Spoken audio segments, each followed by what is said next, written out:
going to add this video. Story about A. Joe the Notary, why more American families are moving back in together, and why it makes sense. Let me ask you something. Does it feel like no matter how hard you work, no matter how careful you try to be with money, it just keeps getting harder to keep up? You are not imagining it. You are not bad with money, and you are absolutely not alone. The cost of living in America has reached a point where millions of families are being forced to make a decision that previous generations never had to consider: moving back in together. And today, I want to talk about why that's happening, why it might actually be one of the smartest moves a family can make, and how to do it in a way that works for everyone. Section 1. The reality. The numbers don't lie. Let's just be honest about where we are right now. The average cost of a single-family home in the United States has more than doubled in the last 10 years. In many cities, Denver, Austin, Phoenix, Seattle, a starter home now costs $500,000 or more. Rent isn't much better. The average American renter is now spending 30 to 50% of their monthly income just on housing alone. Financial experts have always said to keep housing costs under 30%. For millions of families, that ship has sailed. And it isn't just housing. Groceries are up, utilities are up, car insurance is up. Child care, if you have young kids, can cost as much as a second mortgage. And don't get me started on health care. Graphic. Average costs graphic. Housing, groceries, child care, health care. Meanwhile, wages have not kept pace. A salary that felt comfortable 5 years ago feels stretched thin today. Something has to give. And for more and more American families, what's giving is the idea that every generation has to live completely separately. Section 2. The rise of the multi-generational home. Here's something that might surprise you. Multi-generational living, where grandparents, parents, and adult children share a home or live very close together, is actually the fastest-growing household arrangement in America. According to Pew Research, more than 60 million Americans now live in a multi-generational household. That number has nearly doubled since the 1970s. And it is not slowing down. For a long time, there was a kind of cultural stigma around it. Moving back home meant you failed. Having your parents move in meant something had gone wrong. But that thinking is changing. Fast. Because families are doing the math. And the math is telling them that living together isn't a step backward. It's a strategy. Section 3. Why it actually makes sense. Let's talk about what families are actually gaining when they choose multi-generational living. First, the obvious one. Shared housing costs. When 2 or 3 generations share a home, the mortgage or rent, the utilities, the internet, the lawn care, all of it gets divided. A family that might be struggling to afford a $2,500 a month mortgage on one income can breathe a whole lot easier when that cost is shared. Some families are saving $1,500 to $3,000 a month by combining households. That is real, life-changing money. Second, built-in childcare. For young families with children, this alone can justify the arrangement entirely.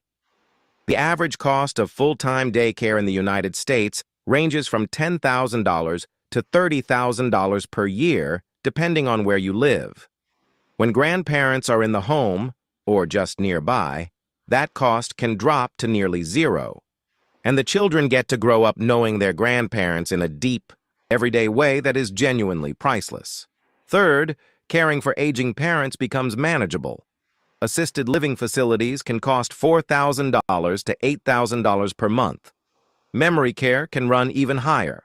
For many middle-class families, that cost is simply impossible. When aging parents live with their adult children, they get care, connection, and dignity, and families avoid one of the largest financial burdens a family can face. And fourth, the emotional piece. Life is hard right now. Loneliness is at epidemic levels in this country, especially among the elderly and young adults. Multi-generational living combats that directly. Children have role models, grandparents have purpose, parents have support. There is something deeply human about generations living and leaning on each other that we lost somewhere along the way, and a lot of families are finding their way back to it. Section 4, Making It Work. Honest tips now. I want to be real with you. Living together across generations is not without its challenges. Different schedules, different parenting styles, privacy, boundaries. These are real things that have to be navigated. So, here are a few things that make it work. Have honest conversations before anyone moves in. Talk about finances, chores, expectations, quiet hours, and personal space. Write it down if you need to. Treat it like a roommate agreement, because in a real way, that's what it is. Create private spaces where possible. A basement apartment, a converted garage, a mother-in-law suite. Having defined personal space for each generation goes a long way toward keeping the peace. Revisit the arrangement regularly. Life changes. Check in every few months and make sure the arrangement is still working for everyone. Give people a safe way to raise concerns without it becoming a family conflict. Share responsibilities clearly. Who cooks? Who handles yard work? Who watches the kids on Tuesday nights? Clarity up front prevents resentment later. Here's what I want you to take away from this. If your family is considering moving in together, whether it's your adult child coming back home, your parents moving in with you, or two households combining to make ends meet, that is not failure. That is wisdom. Cultures around the world have known this for centuries. Multiple generations living together, supporting each other, building wealth together. It has always made sense. We just convinced ourselves for a few decades that independence meant living completely separately. The cost of living is forcing us to rethink that. And honestly, for a lot of families, the rethinking is leading somewhere really good. You don't have to choose between financial survival and family connection. Sometimes, the answer to both is the same roof. If this video resonated with you, please give it a thumbs up and share it with a family member or friend who might need to hear it. Drop your thoughts or your own experience in the comments. I'd genuinely love to hear your story. And subscribe for more real talk about money, family, and making life work in the world we're actually living in. I'll see you in the next one. They called it lazy. It's actually genius. Every older generation has a word for the younger one, lazy, entitled soft. Right now, that word is aimed at Gen Z. But what if they're not lazy? What if they just did the math and didn't like what they found? Gen Z didn't grow up in a stable world. They were children during the 2008 financial collapse. They watched parents get laid off from jobs they gave everything to. They graduated into a pandemic that shut the entire economy down overnight. They entered the workforce during the highest inflation in 40 years. They did everything right and still couldn't afford to move out. These are not people who don't understand hard work. These are people who watched hard work fail the people they loved most, and they took notes. There used to be a deal. You give the company your loyalty, your nights, your weekends, your health, your best years. And the company takes care of you. Pension, stability, a gold watch at the end. That deal has been dead for 30 years. Companies gutted pensions, replaced full-time workers with contractors, eliminated benefits to hit quarterly targets, laid off thousands. The same week they announced record profits. The deal was broken by the companies, but somehow the workers got the blame for not honoring it anymore. So Gen Z looked at that deal and said, no thank you. Not because they're lazy, because they're rational. They work their hours and they leave. They don't volunteer their soul for a bonus that may never come. They don't skip vacations to prove loyalty to a company that will eliminate their position in the next restructuring without a second thought. Instead, they invest that energy somewhere else, in their own skills, in side businesses, in their health and their relationships and their actual lives. They job hop strategically, and because staying loyal to one company no longer builds wealth, it limits it. They negotiate harder at hiring because they know the first offer is never the real offer. They talk openly about salaries because they figured out that secrecy only benefits the employer. This isn't laziness. This is the most rational response to a system that stopped rewarding loyalty decades ago. Think about what they grew up watching. Dad working 60 hours a week and still getting laid off at 52. Mom skipping doctor appointments because she couldn't afford to miss a shift. Parents who did everything right, saved, stayed loyal, believed in the system, and still ended up house poor, retirement poor, and too tired to enjoy the years they had left. Gen Z saw that movie. They know how it ends, and they are quietly, deliberately refusing to be in the sequel. Every generation adapts to the world they actually live in, not the one their parents described. Gen Z isn't checking out, they're recalibrating. They're asking a question that honestly, more people should have asked a long time ago. If the company would replace me tomorrow without losing sleep, well, why am I losing sleep for them tonight? That's not laziness, that's self-respect, and it took a whole generation of broken promises to teach it. Follow for more. Share this with someone who still eats lunch at their desk.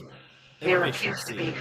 When a company announces they're focused on efficiency, tap the champagne if you're a shareholder. Start updating your resume if you're an employee, because efficiency has never, not once in the history of American business, meant that workers are going to get more. So the fact that the U.S. president has efficiency is a beautiful word. Clean, neutral, mathematical. It sounds like progress. It sounds like a better mousetrap. It doesn't sound like a pink slip, but that's exactly what it is. Dressed up in the language of optimization.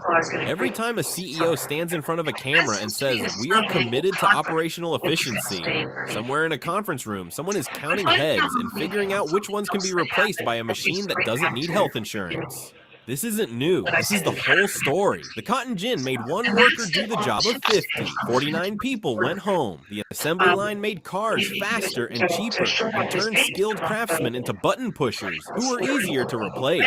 The automated switchboard killed an entire profession overnight. Thousands of telephone operators, mostly women, mostly working class, went from essential to obsolete in the time it took to install a machine. ATMs replaced bank tellers. Self-checkout replaced cashiers. Automated phone systems replaced customer service reps. GPS replaced navigators. Spreadsheets replaced entire accounting departments. Every single time, the press release called it an efficiency. Every single time, someone cleaned out their desk. Now here's the part they always say next. Yes, but new technology creates new jobs. And sometimes that's even true. The automobile killed the horse and buggy industry and created mechanics, road builders, and gas stations. The internet killed the travel agent and created web developers and digital marketers. So yes, some doors open, but here's what they leave out. The new jobs require different skills, in different cities, paying different wages. The 50-year-old textile worker in North Carolina whose mill just installed automated looms was not going to become a software engineer in Austin. That door opened for someone else's kid, not for her. Now we are standing at the biggest efficiency moment in human history. Artificial intelligence doesn't just replace hands, it replaces minds, paralegals, radiologists, accountants, journalists, coders, truck drivers, 3.5 million of them, watching autonomous vehicles get better every single quarter. Customer service, financial advising, teaching, writing. The white-collar world that survived every previous wave of automation is now directly in the crosshairs, and the companies implementing it are not calling it a layoff. They're calling it the commitment to efficiency. Nobody is against progress. Nobody wants to go back to doing math by hand or sorting mail by zip code. But we have never, as a society, seriously asked the question, when the machine takes the job, where does the person go? We just called it efficient and moved on to the next quarter. The machine doesn't spend money in your town. The machine doesn't coach Little League. The machine doesn't need the diner on Main Street to stay open. But the worker did, and the worker is gone. Follow for more. Share this before the algorithm writes it for us. A story in surreal style. Swipe now, regret later. There's a box in your closet, maybe a drawer in your kitchen, full of things you bought and barely used. You didn't plan to buy them. You didn't really need them. But it was so easy to say yes. That ease was engineered. Before credit cards, buying something you couldn't afford meant one thing. You waited. You saved. You put it on layaway and picked it up 3 months later when it was paid for. That gap between wanting something and owning it was actually doing something important. It was giving you time to change your mind. Cash is finite. You can feel it leaving your hand. When it's gone, it's gone. And that feeling kept a natural limit on spending that was about to be completely dismantled. The first general-purpose credit card launched in 1958. Bank AmeriCard, later renamed Visa. The pitch was elegance itself. Buy now, pay later. No more waiting, no more saving up. Just hand over a thin piece of plastic and walk out with whatever you wanted. The psychological shift was immediate. Spending stopped feeling like losing something. It felt like a transaction, clean, painless, abstract.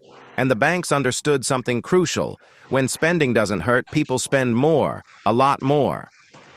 Then three things happened that turned credit cards into the most powerful consumption engine ever built. First, the television shopping channel, QVC, HSN, launched in the 1980s. Suddenly, you could sit in your living room at 2 in the morning watching a host tell you this cubic zirconia bracelet was almost gone. Only 14 left. And all you had to do was call a number and read them your card. No store, no lines, no time to think. Just a phone and a credit card and a countdown clock. Second, the internet. Amazon made it one click. One click, no wallet, no cash, no friction whatsoever. They stored your card. They remembered your address. They made buying something almost easier than not buying it. And then they added a button that said, buy now with one click. And impulse purchasing became an art form. Third, targeted advertising. They learned what you wanted before you did. Browsed hiking boots once? For the next 2 weeks, every website you visit is selling you hiking boots. The credit card was already loaded. The ad just pulled the trigger. Today, the average American household carries over $8,000 in credit card debt, at interest rates between 20 and 30%. That cubic zirconia bracelet from 1987? Still being paid for in a way. We bought things we saw for 30 seconds on television. Things we found at 3 a.m. on a website. Things an algorithm decided we wanted before we even knew we wanted them. And none of it required us to have the money, just the card. The credit card didn't change what we could afford. It changed what we were willing to pretend we could afford. And an entire economy, the warehouses, the shipping containers, the fulfillment centers, was built on top of that pretending. The stuff fills the closets. The debt fills the statements. And the minimum payment is due on the 1st. Follow for more. Share this with someone who just got a new card offer in the mail. The machine that changed money forever. There was a time, not that long ago, when if you needed cash on a Friday night and the bank was closed, you just didn't have it. One small machine changed all of that, and it changed a lot more than just your wallet. In the 1960s, getting cash meant one thing. You went to the bank during banker's hours, Monday through Friday, 9 to 3. You stood in line. You handed a teller your withdrawal slip. They counted out your bills. And if you forgot, if payday landed on a holiday or you worked during bank hours, you borrowed from a neighbor. You asked your boss for an advance. You just went without. Money itself had a closing time. In 1969, a Rockville Center New York chemical bank installed what most consider America's first true ATM. The pitch was simple. Our bank never closes. At first, people didn't trust it. Putting your card into a machine and trusting it to hand you real money felt like science fiction, but then it worked. And then there was one on every corner. By the 1980s, ATMs were everywhere. Gas stations, grocery stores, airport terminals. Cash was no longer tied to a building with a lock on the door. For the first time in history, money was available anytime, anywhere, to anyone with a card. And here's what that actually did to the economy. Spending went up. Immediately.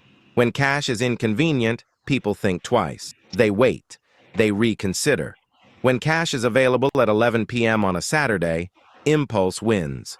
Bars stayed open later because people could actually pay. Convenience stores boomed. The entire late-night economy, the one we take for granted, was essentially born at an ATM. But it went deeper than that. Small businesses could make payroll faster. Workers in cash-based industries, restaurants, construction, domestic work, got paid more reliably. Tourism exploded because travelers didn't have to carry a week's worth of cash through an airport. But the ATM had a shadow side too. Bank branches started closing. Tellers lost jobs by the tens of thousands. The neighborhood banker, the one who knew your name and your situation, got replaced by a screen and a 4-digit PIN.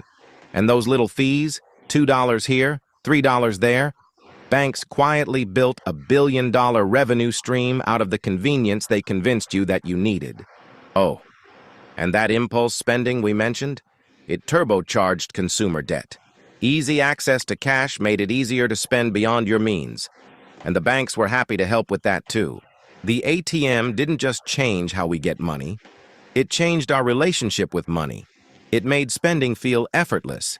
And effortless spending is always somebody else's business model. Follow for more. Share this with someone who remembers banker's hours. A story in a surreal style. The debt that grows while you sleep.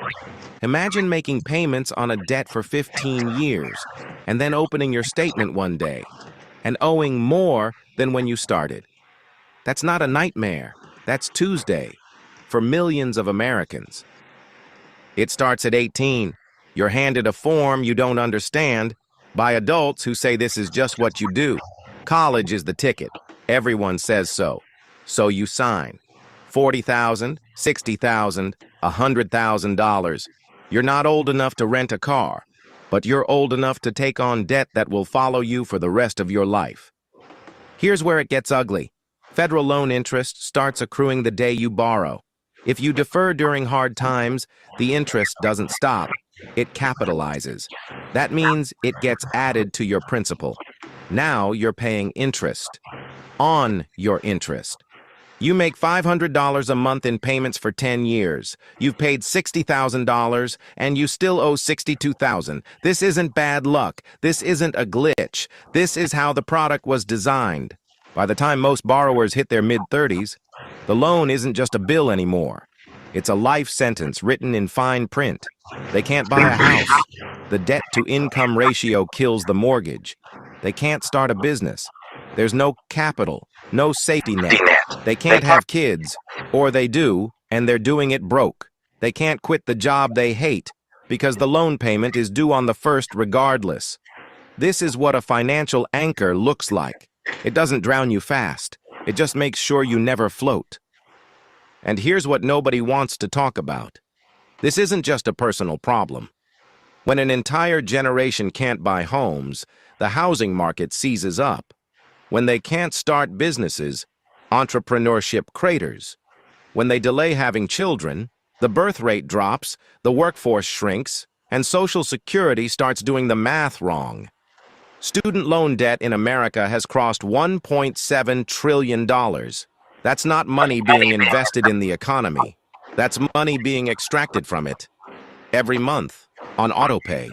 We told a generation that education was the path out of poverty. And then we financialized the path.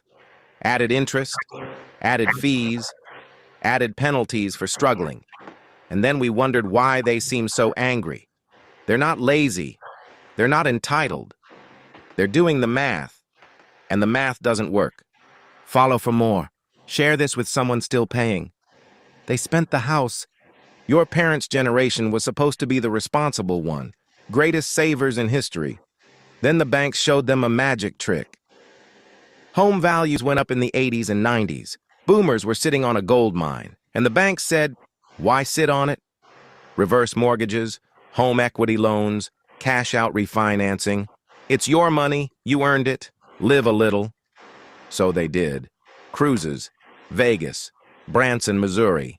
The grandkids' Disney trip that grandma paid for on a HELOC. The banks knew exactly what they were doing. A savings account earns you 0.01%. A home equity loan charges you 8%. They convinced an entire generation to convert their only real asset into a revenue stream for the bank. And when those boomers pass, there's no house to inherit. There's a lien. The greatest wealth transfer in American history was supposed to go from parents to children. The banks had other plans, and they sold it with a smile and a toll-free number. Follow, share, check on your parents. There is no escape. You think you're being smart with your money, shopping small, switching banks, cutting subscriptions. It doesn't matter. They get paid either way. Buy a house and the mortgage goes to BlackRock. Rent instead, the building is BlackRock. Shop local through Visa. Shop online. That's Amazon's cloud running the website. Switch to a credit union. They still clear through the Fed. Use cash. The store banks at JP Morgan. Buy American. The factory runs on private equity debt. Buy generic. Same three conglomerates make both brands. Eat healthy. The natural label is owned by Kraft. Grow your own. The seeds are patented by Bayer. In the old company towns, workers got paid in scrip. Money you could only spend at the company store. You get paid in dollars. But every road your dollar travels leads back to the same address. It's not a conspiracy. It's just infrastructure. They don't need to chase your dollar. They already own where it's going. Comment, follow, share, start looking at the map. How America turned into a company town. You've heard of company towns, well, where the boss owned your house, your store, your paycheck. America said we'd never let that happen again. But look around. Private equity bought up your apartment buildings. Rents went up 30%. They bought the hospitals. Your ER now has a hedge fund CEO. They bought the nursing homes, the vet clinics, the grocery stores. And the government? They wrote the rules that let it happen. Tax breaks for buyouts, bailouts for the banks, revolving doors between Wall Street and Washington. Your wages go to rent. Your rent goes to a fund. The fund is in the Cayman Islands. In the old company town, you got paid in scrip. Fake money you could only spend at the company store. Today, it's called a credit card. The interest goes to the same people who own your landlord. They don't need to own your house if they own every house. They don't need to run your government if they fund every politician. America isn't a democracy in decline. It's a company town. And you just found out who the company is. Leave your thoughts in the comments.